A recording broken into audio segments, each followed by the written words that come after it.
नमस्कार मित्रमैत्रिणींनो. आज आपण जाणून घेणार आहोत मकर संक्रांत 2026 विषय, सूर्यदेवाचा महत्त्वाचा उत्सव, पारंपरिक सण आणि त्याचे खगोलशास्त्रीय महत्त्व.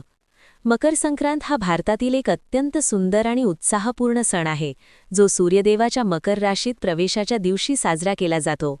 याचा अर्थ सूर्य आपल्या प्रवासात उत्तरायणाकडे वळतो, दिवस लांब होऊ लागतात आणि जीवनात सकारात्मक ऊर्जा वाढते. सणाच्या पारंपरिक रीतिरिवाजांमध्ये स्नान, पूजा, तिळगुळ आणि खास पदार्थांची तयारी यांचा समावेश होतो.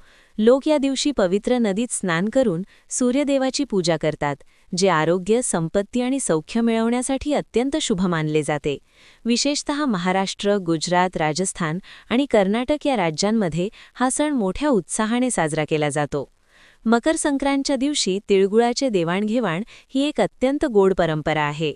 लोक एकमेकांना तीळ आणि गूळ एकत्र करून देतात आणि म्हणतात, तिळगुळ घ्या, गोड-गोड बोला. याचा अर्थ आहे आपुलकी, प्रेम आणि गोडवटाचे प्रतीक. तसेच हा दिवस पतंग उडवण्याचा उत्सव म्हणून देखील प्रसिद्ध आहे. आकाशभर रंगीबेरंगी पतंग उडवताना संपूर्ण वातावरण आनंदाने भरलेले दिसते. या दिवशी खास पदार्थांची तयारी केली जाते. तिळाचे लाडू, गुळाची भाकरी, खिचडी आणि विविध पारंपरिक जेवण. या पदार्थांचा अर्थ केवळ स्वादिष्ट भोजन नाही, तर ते आरोग्य, संपत्ती आणि सौख्याचे प्रतीक देखील आहेत. कुटुंबीय एकत्र बसून जेवण करतात, गोडवटाचा अनुभव घेतात आणि एकमेकांना शुभेच्छा देतात. मकर संक्रांतचा खगोलशास्त्रीय महत्त्वही फार आहे.